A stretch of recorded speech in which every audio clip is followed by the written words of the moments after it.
皆さん、こんにちは。はじめまして。私、シュメリングティムです。どうぞよろしくお願いします。ティムはノックス大学の4年生です。ティムの専門はドイツ語と日本語と国際関係です。Liebe Leute, guten Tag. Ich bin Tim Schmeling und ich bin fast fertig mit meiner Uni.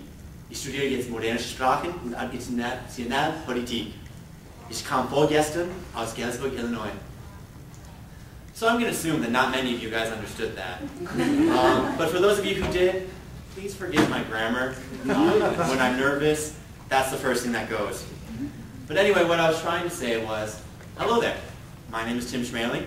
I'm a senior at Knox College, and I'm studying modern languages and international relations. And hopefully now that did confuse you, because that's what confused me. I was very fortunate to study both in Germany and in Japan in the course of 1 year. I was actually in Japan for 4 months, and then I came home to America for 2 weeks, and then I went to Germany for 6 months. So culture shock was something that really hit me. But then again, culture shock is one of the many things that people assume they're going to have happen to them when they study abroad, along with assuming they're going to get life-changing experiences, learning wonderful new things, making new friends, and of course, eating delicious new foods. But like I said, the culture shock that students experience doesn't necessarily have to be a bad thing. It could also be a struggle of cultural identity, or a struggle to retain a sense of pride from where they come. And this is really difficult, especially for students like myself, who do study in multiple countries. Granted, by the end of my 10 months abroad, I've been to 15, but that's beside the point. So, the first wonderful opportunity that I want to tell you about was Japan. Well, I guess the reason why I decided to go to Japan was I had been taking Japanese classes, and I had also met lots of Japanese people, and been to Japan once before, so it seemed like a good idea. Same thing happened with Germany. I was studying German since probably forever, and I had been there a couple times and thought that it would be a good idea. So I thought I was prepared, especially because at Knox we get a fun packet of information, but it's the same packet of information that all students get, regardless of where they're going. So students like myself who go to 2 programs get the same information as students who go to India, or to China, or to Chicago, because we're supposed to go out and have the freedom to flourish, which is what I love about Knox. But that really didn't help me that much. And no matter how much Knox worked with me to help prevent culture shock, no matter how prepared I thought I was to not get culture shock, it still happened. My parents are in the back of the room, and they can tell you many a Skype call they received from both countries of me freaking out, not knowing where I was, what I was doing, why I was doing it, or if I should even continue. But then I discovered a couple things about myself that I felt really helped me to take control of the culture shock and make it so I was the one shocking the culture. And that was a little difficult given the fact that I'm an American. And as we've been talking about the past, 3 panels, being an American abroad can sometimes be one of the most difficult things that we face. And so I don't really want to focus anymore on the negativity of culture shock, but more on the positivity of it and how I really, like I said, shock my cultures. There's some shock for you. These are parts of Japan and Germany that not many people see.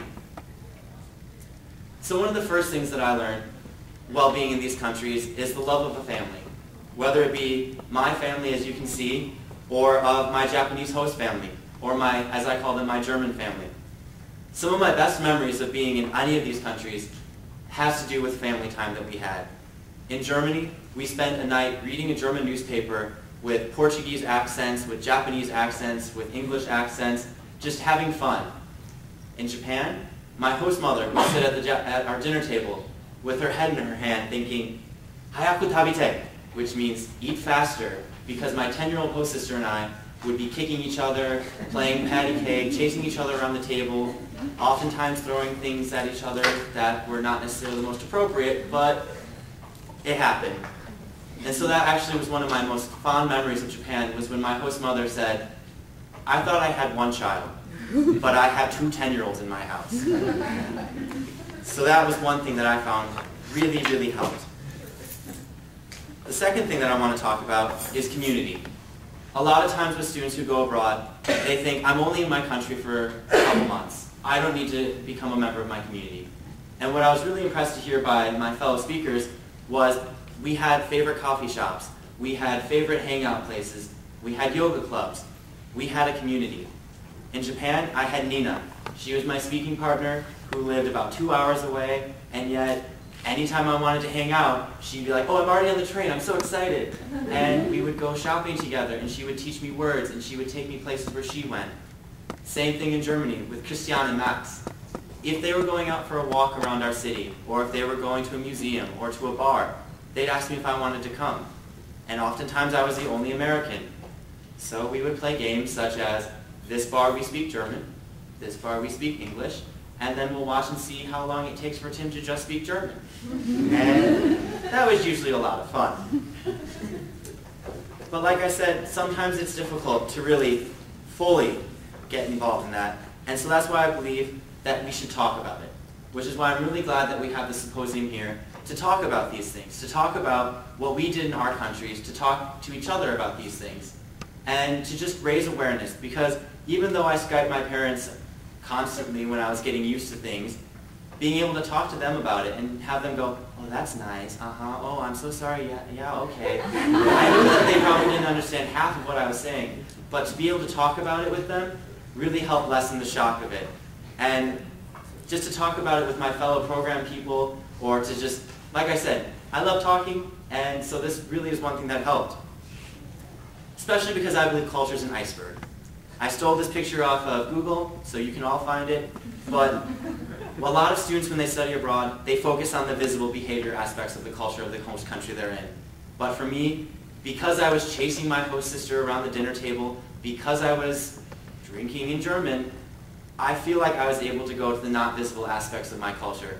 And so even though I was only in Japan for 4 months, Germany for 6, smattering of other countries for a couple days, I feel like I really gained a sense of world culture and a stronger sense of my own American identity and how I, as an American, can fit into the world. So hopefully, as a closing remark, I hope that this might have shocked you into thinking about ways that your study abroad experience affected you, affected those around you, and maybe not necessarily how you imagine. It's taken me a lot of reflection and a lot of, well, griping about it to really come to this realization and to become happy and comfortable with the fact that, hey, I was abroad junior year. Let's talk about it. So, thank you very much.